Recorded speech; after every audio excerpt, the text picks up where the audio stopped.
అపోస్తలుల కార్యములు 17వ అధ్యాయం 16వ వచనం చదువుతాం. ఒకసారి మీరందరూ కూడా గమనించండి. పౌలు ఎథెన్సులో వారి కొరకు కనిపెట్టుకుని ఉండగా ఆ పట్టణము విగ్రహంలో పొందిట చూసి అందున అతని ఆత్మ పరితారం పట్టలేకపోయింది. ప్రార్థించుకుంది,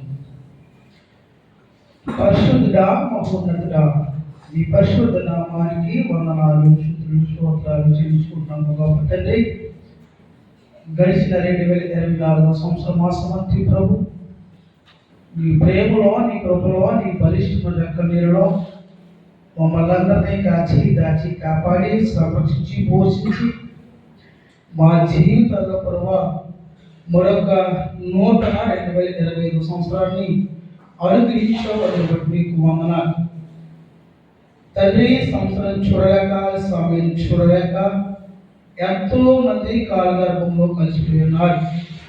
వారికంటే మేము జ్ఞానవంతులు కాదు కానీ, వారికంటే మేము గొప్పవారు కాదు కానీ, కేవలం ఉచితమైన కుటుంబాలు ఈ లోకంలో జీవిస్తూ ఉన్నాం.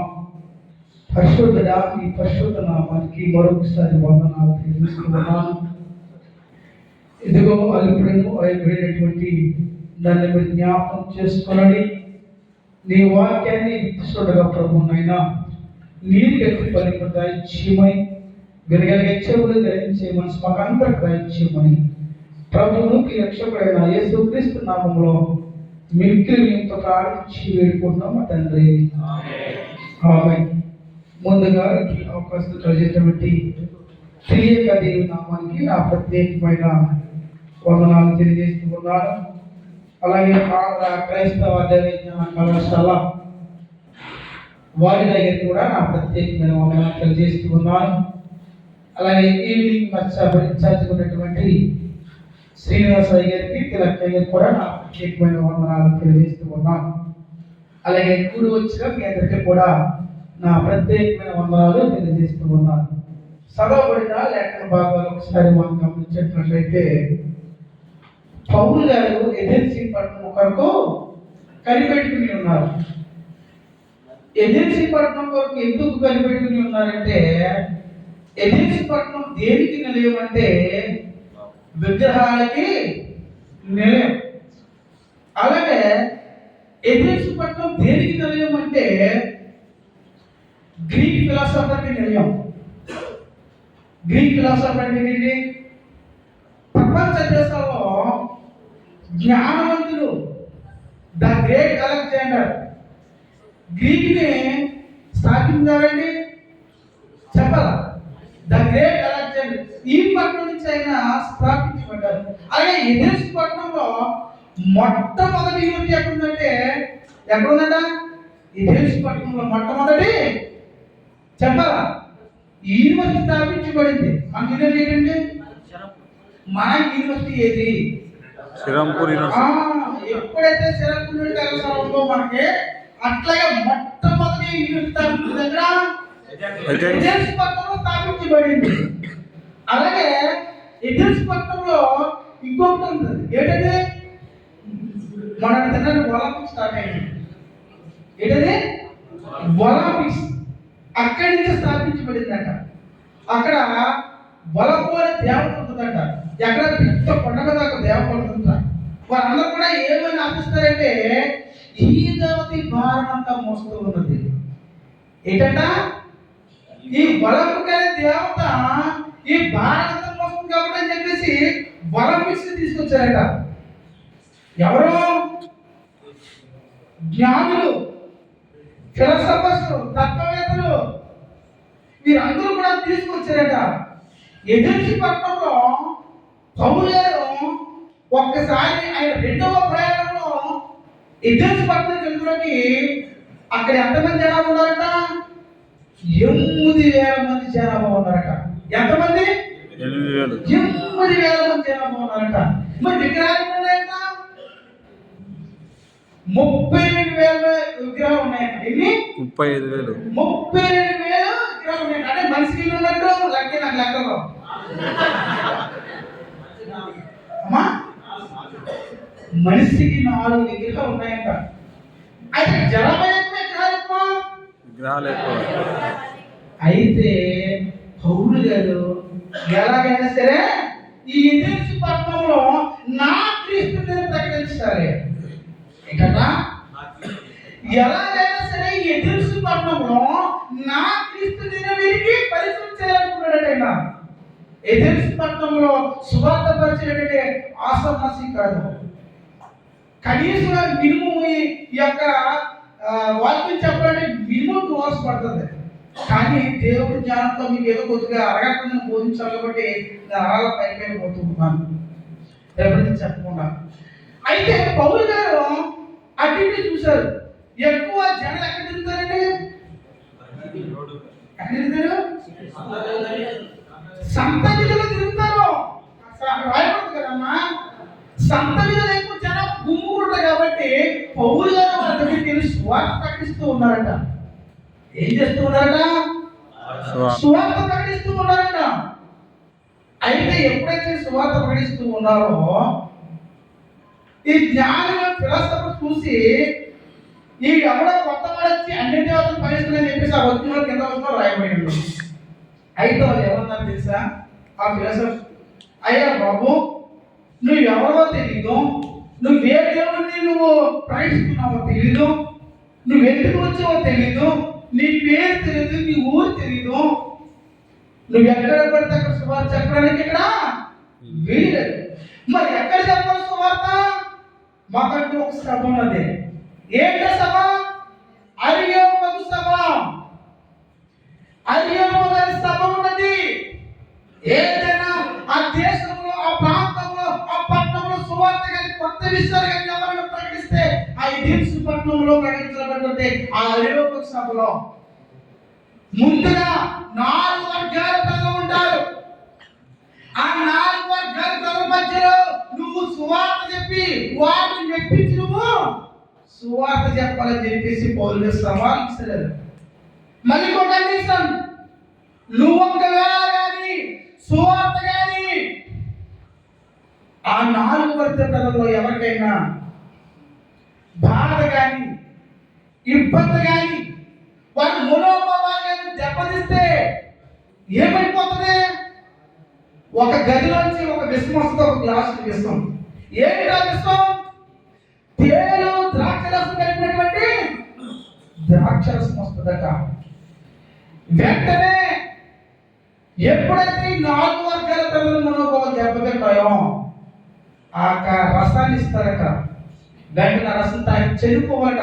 ఆ వ్యక్తి చనిపోయాక 4 వర్గాల ప్రజలు కూడా లేవట. చూసారండి ఎలాగో సువార్త చెప్పడం అంటే? సువార్త చెప్పడం అంటే కత్తి మీద పౌలు గారికి అని పౌలు గారికి ఎప్పుడైతే దమస్కు మార్గంలో సమస్తాన్ని పెట్టగలుచుకున్నాడో, ఒకవేళ ఏసీటీసీ కళాశాలలో ఉండాలంటే కొన్ని రూల్స్ దగ్గర పెట్టడానికి ఆర్మీ మనకి మనం ఎవరైనా ఉంటామండి, పారిపోతాం. కానీ పౌలు గారు పారిపోలేదండి. ఎప్పుడైతే సభకు ఆయన అంగీకరించాడో, ఆయన అంగీకరించే ముందు 4 సంవత్సరాల క్రితం సోక్రటీస్ అనే ఫిలాసఫర్కి అదే సభలో ఆ ద్రాక్షరసం తాగి చనిపోయాడు. పౌలు గారు మహాజ్ఞాని, సంగీత సభ సభ్యుడు, గమాలి యొక్క పాదాల యొక్క ధర్మశాస్త్రం పండించిన వాడు. వాటన్నిటిని కూడా ఆధారం చేసుకోలేదు. ఎవరిని ఆధారం చేసుకున్నాడో? క్రీస్తు కేంద్రంగా చేసుకుని ఆధారం చేసుకుని వాక్యం చెప్పడానికి వెళ్ళాడు. అప్పుడు సభలో కూర్చున్నారు. ఆ సభలో మీరు అందరూ ఉన్నారు. ఎక్కడికి రోజు వాకింగ్ చెప్పడం? ఎక్కడ చెప్పాలను? నేను తీసుకెళ్ళి బోర్డు వాకింగ్ చెప్పండి. నేను అక్కడ ఇక్కడా తమ్ముడు చెప్పండి కదా. బోర్డులో తీసుకెళ్ళి వాకింగ్ చెప్పుకోవాలంటే 30 మంది ప్యాకెట్ ముందు వాకింగ్ చెప్పాలంటే ఎలా చెప్పాలి? ఒకసారి 30 మంది ప్యాకెట్ ముందు వాకింగ్ చెప్పాలంటే ఎలా చెప్పడం? ఒకసారి ఇప్పుడే మనం పుట్టిన వాహనం నేర్చుకుంటున్నాం. ఇప్పుడే మనం పులిపుల్ని వెళ్తూ ఉన్నాం. ఏదైనా పని జరుగుతుందో ఏంటి నువ్వు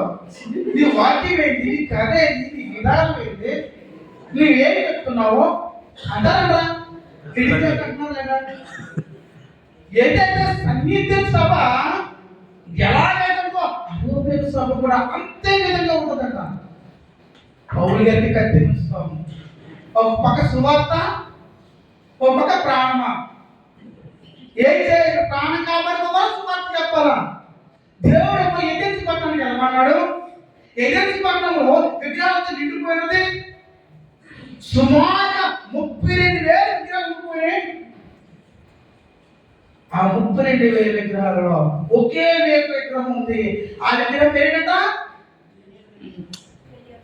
తెలియబడింది దేవుడు. అమ్మా, అయ్యలారా, అక్కలారా, సభకు వచ్చి మీకు అందరు కూడా వందరా. ఎవరు? పౌలు గారు అంటారు. ఈ 32,000 విగ్రహాలు ఉన్నటువంటి ఒక విగ్రహం గురించి మాట్లాడుతూ ఉన్నాను.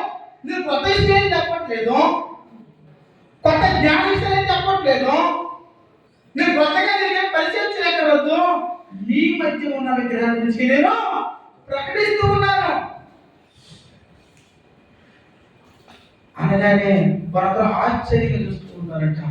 4 ప్రజలు ఆసక్తిగా వింటూ ఉన్నారు.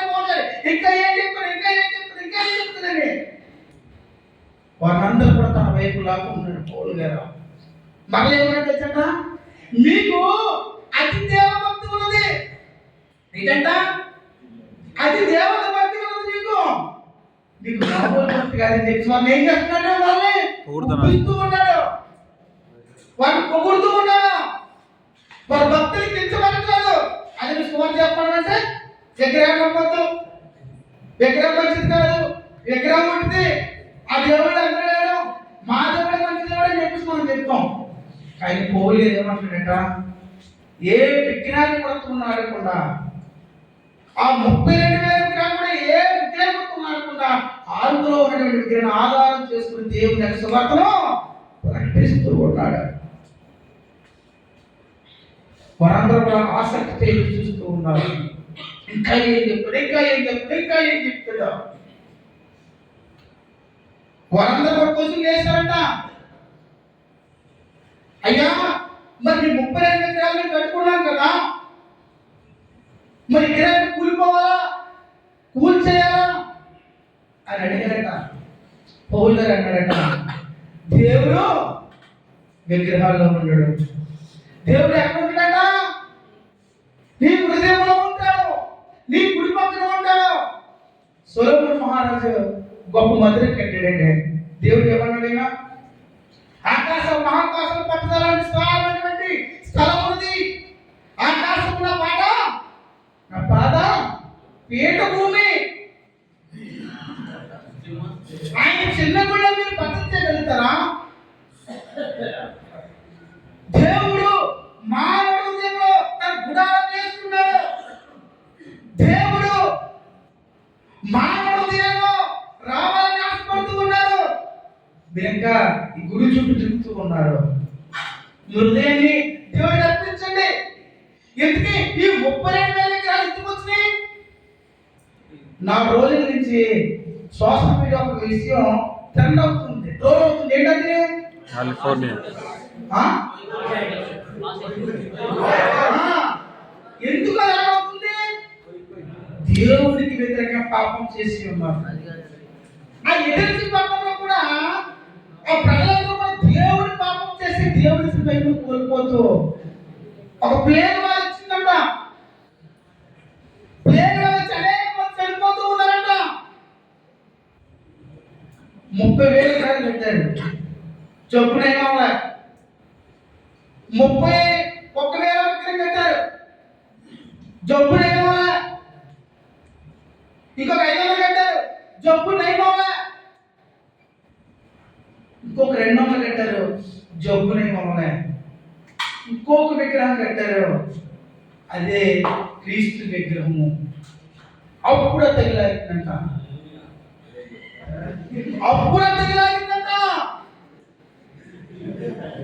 అందుకని 38,000 విగ్రహాలు వెలసిల్లి అంట. ఆ విగ్రహాలలో కూడా అందరికి దేవుడి పేర్లు ఉన్నాయంట. కానీ ఈ విగ్రహానికి తెలియబడని క్రీస్తు, తెలియబడని క్రీస్తు క్రీస్తు అని చెప్పేసి నామకరణం చేసిన అపోస్తలుడు పౌలు గారు. ఆ కింద వద్దను మనం చూసుకుంటే వారందరూ కూడా పౌలు గారిని నత్తుకున్నారంట, పౌలు గారిని ప్రేమించారంట, పౌలు గారి బోధకు ముగ్ధులైపోయారట. అరోపేట సభ అంటే మామూలు సభ కాదండి. సుప్రీంకోర్టు భారతదేశానికి ఎలాగైతే అత్యున్నత న్యాయస్థానం ఉన్నదో ఆ ఎథెన్స్ పట్టణంలో అరియోపేట సభ అంత చాలా పకడ్బందీగా ఉంటుంది. ఆ పట్టణంలో గ్రీస్ ఫిలాసఫర్స్ ఉంటారు, తత్వవేత్తలు ఉంటారు, మేధావులు ఉంటారు, ప్రపంచ దేశాలైనటువంటి యోధులు ఉంటారు, చక్రవర్తులు, గ్రేట్ అలెగ్జాండర్. ఆ పట్టణంలో గ్రీకు సామ్రాజ్యాన్ని స్థాపించిన వాడి వ్యక్తి. అటువంటి పట్టణాన్ని ఆధారంగా చేసుకుని పౌలు గారు ఈ దేశ పట్టణం కొరకు కనిపెట్టుకుని ఉన్నారు. అదే ఎథెన్స్ పట్టణము జ్ఞానం అనుకుంటుంది. ప్రపంచ దేశాలకే ఇది బాగా గొప్ప నగరంగా ఉన్నది. కానీ దేవుడి విషయంలో వీరు గుడ్డువారైపోయారు. తన ప్రాణాలు ప్రాణంగా బట్టి దేవుడి సువార్త ముందు సాగడానికి అపోస్తలుడు పౌలు గారు తన ప్రాణాలను లెక్క చేయకుండా ఆ అరియోపేట సభలో 4 వర్గాల మధ్య మాట్లాడమంటే ఆసామాసి కాదండి, ఆసామాసి కాదు.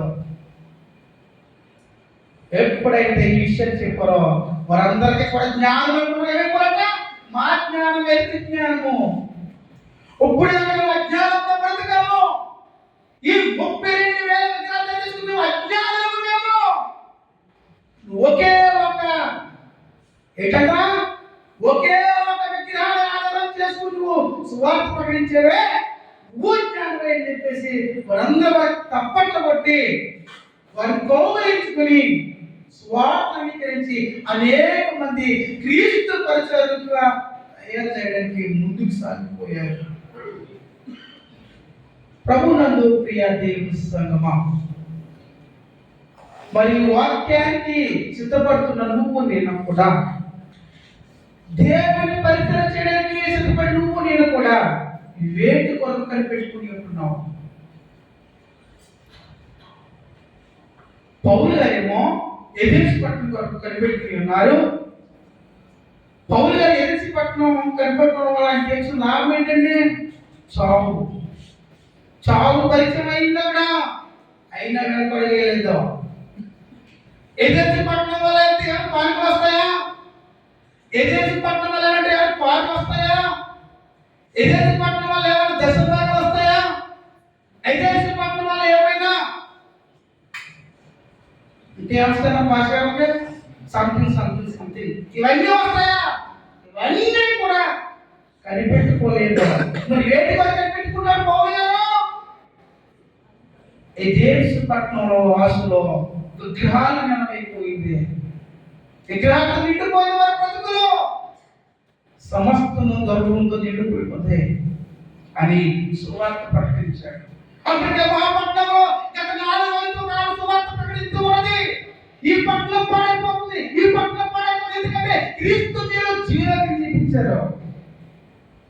అక్కడ ఓట్లేసి పెట్టారు టీవీలో. బలానికి జ్ఞానానికి తమ ఉన్నటువంటి పరిస్థితులు అన్ని కూడా మారుతుంది, కానీ దేవుడికి జీరో. దేవుడికి జీరో మారుతుంది అంట. ఏమైపోయింది? ఆ లాస్ అయితే సమస్తము మూడదైపోయింది. సుమారుగా 13 లక్షల కోట్ల ఆస్తి ఆవిరైపోయింది. ఒక రాష్ట్ర బడ్జెట్ ఎంతంటే సుమారు 1,50,000 లక్షలు. అటువంటి 13 లక్షల ఆస్తి నష్టం వచ్చిందంటే ఎన్ని నష్టం పోయి సుమారుగా 7 లక్షలు. ఏమైపోతుందా? 7 లక్షలు కావాలంటే బడ్జెట్ మొత్తం అంతా 1 నిమిషంలో పూర్తయిపోయింది. దేవుని కథ అదే విధంగా ఉంటుంది. ఎప్పుడైతే అపోస్తలుడు పౌలు గారు సౌలుగా ఉన్నప్పుడు యోధ స్థాపన కొరకు, తన రాజ్య స్థాపన కొరకు కంకణం కట్టి అడుగు తీర్చుకున్నాడు. ఎప్పుడైతే దమస్కు మార్గంలో క్రీస్తుని ఎక్కడ చేయమన్నాడో ఏమన్నా సాక్ష్యం? బ్రతుకుట క్రీస్తే, చావైతే లాభమే. ఈ బ్రతుకు క్రీస్తు కొరకు బ్రతకాలి ఏమైపోకూడదంట, ఏమైపోకూడదంట, కపటమైన నాటకాలు ఆడకూడదు, విలాపభోగం చేయకూడదు, ఆనందంతో కూడినటువంటి ఆనందం చేయకూడదు. నమ్మకమైన పని వాడిగా నన్ను ఎంచుకున్నానంటాడైనా. అనేక మంది సేవ చేస్తారంటే దేవుని కొరకు సేవ చేస్తారండి. తమ జీవితం కొరకు సేవ చేస్తారా, ఆత్మ సంపాదించు కొరకు సేవ చేస్తారా, తమ బిడ్డల కొరకు సేవ చేస్తారా, ఎవరి కొరకు సేవ చేస్తారంటే క్రీస్తును సారూప్యంగా చూపించడానికి, క్రీస్తును పరిచయం చేయడానికి, క్రీస్తునకు తమ ప్రాణంగా పెట్టడానికి దేవుని కొరకు సాగిస్తారు తప్ప కానీ మరి ఏది కూడా ఆశించలేదండి. పౌలు యొక్క రెండు సంవత్సరాలు ఒక వారం వేసుకుంటే ఇంకో వారం వేసుకుని ఉంచుకున్నాడట. మళ్ళా పగలంతా ధ్యానం ఉంచుకున్నాడట, రాత్రి సుమారు ఎక్కువడట. అక్కడ పుస్తకంతో కూడా కలిసి పనిచేసుకోడట. జ్ఞానవంతుడు తన జ్ఞాన సమస్తం ఏం చేసినా పెద్దగా ఎంచుకున్నాడట. ఏం చేసినట? పెద్దగా ఎంచుకున్నాడట సమస్త జ్ఞానాన్ని కూడా. దేవుని పరిధికి వచ్చిన నువ్వు నేను కూడా దేవుడు ఒక్క 3 విషయాలు మనతో మాట్లాడుతున్నాడు. అవేంటో ఒకసారి మీరు గట్టిగా చదవండి. ఎవరైనా బైబిల్ అర్థవంతంగా చదువురు, ఎవరైనా ఒక్కరు బైబిల్ చదువురు, నీట్గా స్పష్టంగా గంభీరంగా చదవండి. అపోస్తలుడైన పౌలు తిమోతికి రాసిన 2వ పత్రిక 15వ అధ్యాయం 2వ అధ్యాయం 15వ వచనం.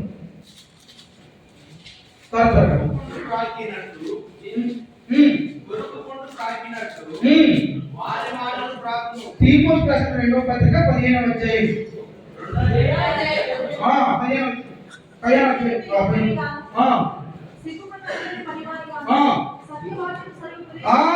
15వ సరిగా ఉపదేశించునువా. సరిగమ్మా, సత్యవాక్యం నువ్వు సరిగా ఉపదేశించు, లేకపోతే నువ్వు ఏమైపోతావంట. అదే తిమోతికి రాసిన 2వ పత్రిక 1వ అధ్యాయం 2వ వచనం. తండ్రి అయిన దేవుని నుండి మన ప్రభు అయిన యేసుక్రీస్తు నుండి కృపయు కనికరమును సమాధానము కలుగును గాక. నా ప్రార్థన ఎన్నో ఎగదడక నిన్ను జ్ఞాపకం చేసుకొనొచ్చు. తమ్ముడు, అపోస్తలుడు పౌలు తిమోతికి రాసిన 2వ పత్రిక 2వ అధ్యాయం 2వ వచనం. నా కుమారుడా, క్రీస్తు యేసునందు కృప చేత బలవంతుడవు కమ్ము. నీవు అనేక సాక్షుల ఎదుట నా వలన వినిన సంగతులను ఏంటంట? నా వలన వినిన అన్ని సంగతులను, నీ వలన, నా వలన, క్రీస్తు వలన వినిన సంగతులను, అపోస్తలులు చేసిన సంగతులను, ప్రవక్తలు చేసిన సంగతులను, అపోస్తలులు బోధ చేసిన సంగతులను, సేవకులు అనేక మంది చేసిన సంగతులను, అనేక సాక్షులను దేవుని వాక్యాన్ని ప్రకటించు. పెట్టకనే కాదు ప్రకటించు, సొల్లుతో కాదు ప్రకటించును. క్రీస్తు యొక్క ప్రవక్తను ప్రకటించు, క్రీస్తు శిలువను ప్రకటించు, క్రీస్తు లోకానికి నేను ఎందుకు పంపుతున్నా ప్రకటించు, రేపు పొద్దున సమస్తం ఏమైపోతుందో ప్రకటించు. పౌలు గారికి సమస్తం తెచ్చగలిగే దేవుని సువార్త ప్రకటించాడు. ఈ జీవితము నాలుగున్నాడు. ఇంకొక మాట వేసి ముగిస్తాను. అపోస్తలుడైన పౌలు యాకోబు రాసిన పత్రిక 3వ అధ్యాయము మొదటి వచనం.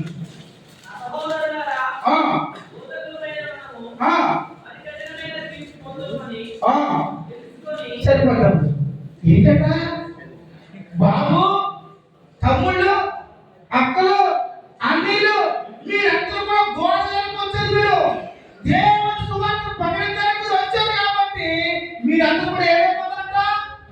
కఠినమైన తీర్పులకు పోతారు. ఆయన మీరందరూ కూడా కఠినమైన తీర్పులకు పోతారు. దొంగ బోధలు చెప్తే, దొంగ బోధలు చెప్తే మీరు వెళ్ళిపోతారంట, కఠినమైన తీర్పులకు వెళ్ళిపోతారు. మాకు ఎన్ని తీర్పులు? 2 తీర్పులు. సంఘం తీర్పు అయితే మాకు ఎన్ని తీర్పులు? 2 తీర్పులు. జాగ్రత్త. ఒకవేళ బోధకొచ్చా, ఒకవేళ బోధ చేయకపోతే మానే గట్టిగా చెప్పి సంఘాన్ని నా సర్వనాశనం చెప్తే నువ్వు ఎవరు? అదే చెప్తున్నాడు ఆయన, పౌలుగా చెప్తున్నాడు. కఠినమైన తీర్పు పొందుకుంటావు. మంచి బోధకులుగా, మంచి పరిసారకులుగా, సంఘాన్ని ఆధ్యాత్మికంగా నడిపించే బిడ్డగా మనమందరం కూడా ముందుకు సాగిపోవాలని, అతి కృప, అతి విశ్వాసం, అతి పరిశుద్ధత దేవుడు అందరికీ ముందుకు చేసి నడిపించుగాక.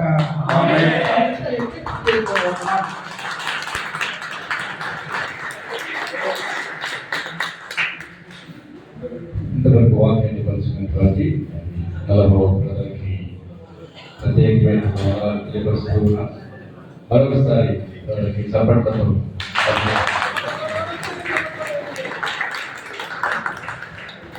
నెక్స్ట్